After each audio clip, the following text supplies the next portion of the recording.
je passe la parole à la jeune auteure pour qu'elle nous présente de façon ramassée les 3 éléments qu'il faut retenir de cette étude. Bonsoir à tous et merci d'être venus à cette dédicace. Bonsoir. Je commencerai par une question qui est la suivante. Quel est le rôle de l'Union africaine dans les processus électoraux en Afrique? Je suis persuadée que vous tous ici pensez que les seuls à connaître les réponses à cette question sont les membres du personnel de l'Union africaine et leurs familles, les journalistes, les diplomates et quelques politiciens. Et pourtant, la réponse à cette question est censée être connue du plus grand nombre, puisqu'elle était l'un des sujets du concours d'entrée à l'Institut des Relations internationales du Cameroun en 2012. C'est pour vous dire quoi? Il y a des choses qui doivent être connues sur l'Union africaine mais qui restent cachées, pas peut-être par volonté, mais par manque d'outils d'information et de dissémination de l'information. Après mon précédent et éloquent interlocuteur, je vais m'appesantir sur 2 aspects qui me semblent fondamentaux dans la lecture de cet ouvrage. Il s'agit du niveau de communication, puis du niveau d'intégration en Afrique. Laissez-moi attirer votre attention sur 3 choses. L'Union africaine passe inaperçue. Vous allez me dire, on est au courant, on s'en est rendu compte. C'est clair. Mais permettez-moi de vous rappeler que c'est un fait suffisamment grave pour une organisation de cette envergure.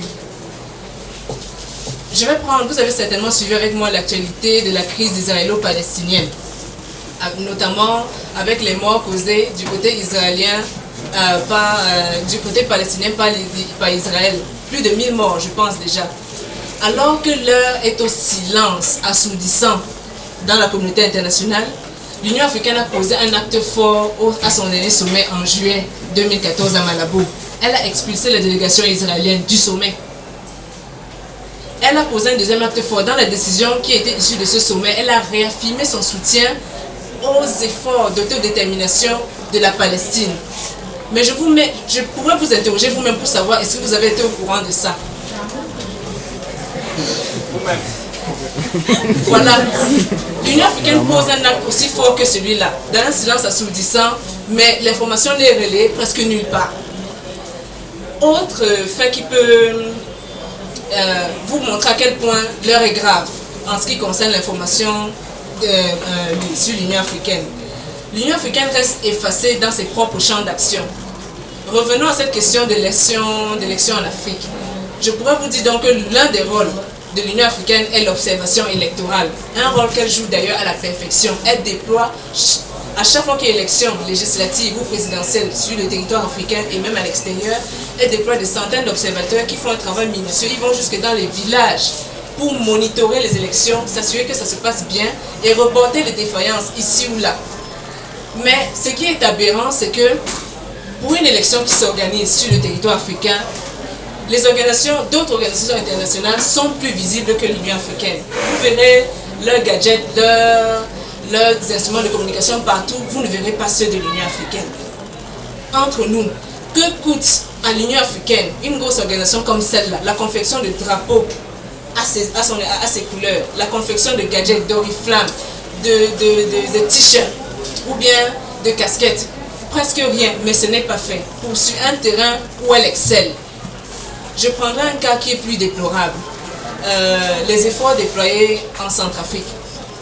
Vous avez entendu parler de la mission internationale de soutien à la République centrafricaine, la MISCA.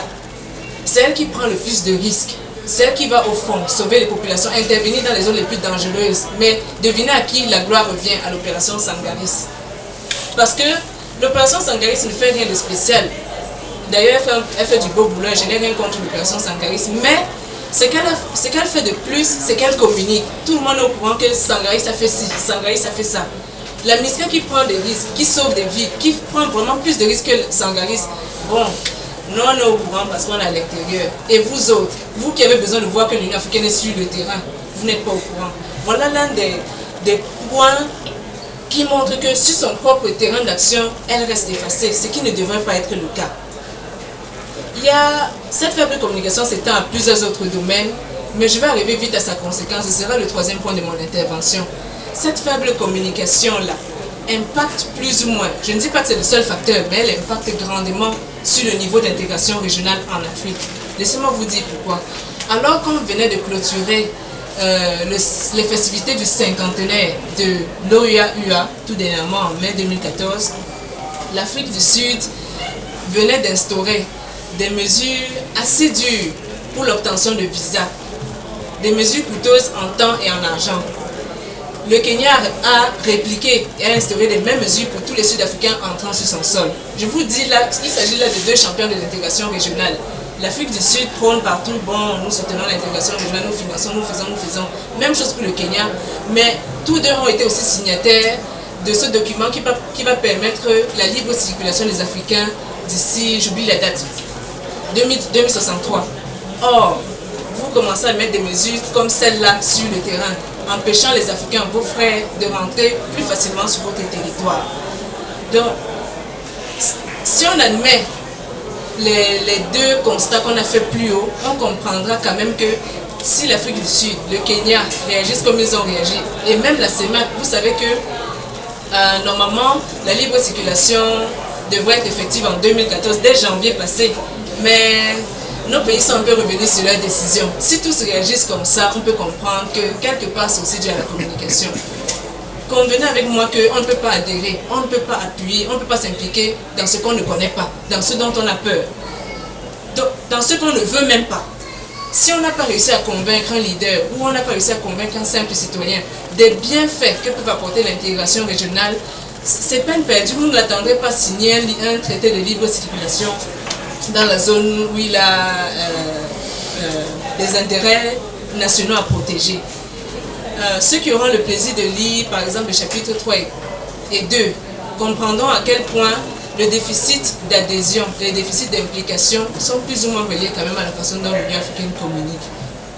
Je vais me résumer pour dire ceci. L'Union africaine passe inaperçue. Elle est effacée dans ses propres terrains d'action et ça fragilise lourdement l'intégration sans être le seul facteur. Mais pourtant, elle fait tellement sur le terrain. C'est à l'Union africaine qu'on doit la force africaine qui fait des merveilles en Somalie. C'est la MISOM qui fait le plus gros du travail et qui a réussi à maintenir le niveau de stabilité qu'on connaît maintenant en Somalie. Mais ce n'est relayé par personne. La MISCAF lutte comme elle peut, comme en Centrafrique. On a le satellite RASCOM, on a le programme Jeunes Volontaires qui permet à des millions d'anciens chômeurs de trouver une bouffée d'air, ne serait-ce que pendant 1 an et plus. Voilà ce que l'Union africaine fait au quotidien. Et plus encore, mais qui n'est pas connu du public. Je tiens à ce que ceux qui auront lu le livre sachent que l'Union africaine n'est pas condamnée à l'invisibilité et qu'elle a des millions d'opportunités pour sortir du silence et du noir. Et je tiens aussi à vous qui aurez lu le livre, que vous ne vous posez plus la question à quoi sert vraiment l'Union africaine. Je vous remercie.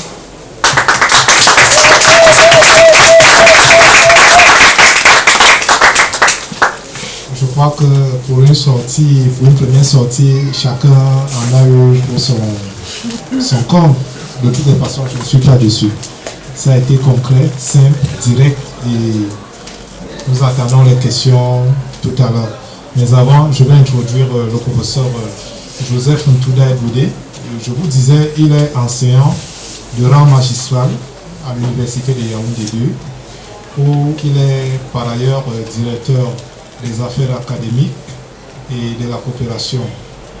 Il est également chef du centre de recherche d'études politiques et stratégiques, en abrégé CREPS. Et il est, tout le monde doit le connaître, géostratège. Il s'étend régulièrement sur les problèmes qui concernent notre planète, notamment dans la partie Afrique centrale. Il est le préfacier de cet ouvrage et je vais lui donner la parole pour qu'il nous dise, à son humble avis, quel est l'intérêt d'un ouvrage comme celui-ci. Je le présente pour ceux qui ne l'ont pas encore vu. Et quel peut être l'intérêt d'un ouvrage comme celui-ci dans un environnement où, manifestement, l'Union africaine a mal à sa communication. Professeur, you have the floor.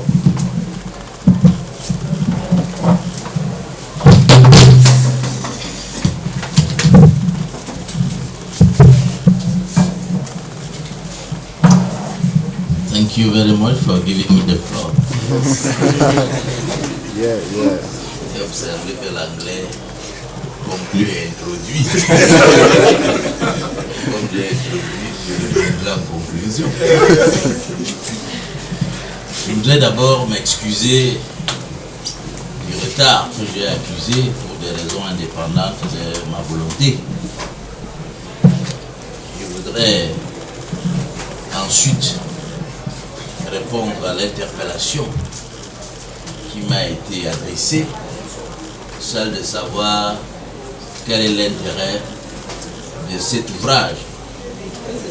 Dans la tradition universitaire, un intérêt est essentiellement multiforme, puisque comme vous le savez, au début de nos travaux, vous verrez toujours intérêt du sujet.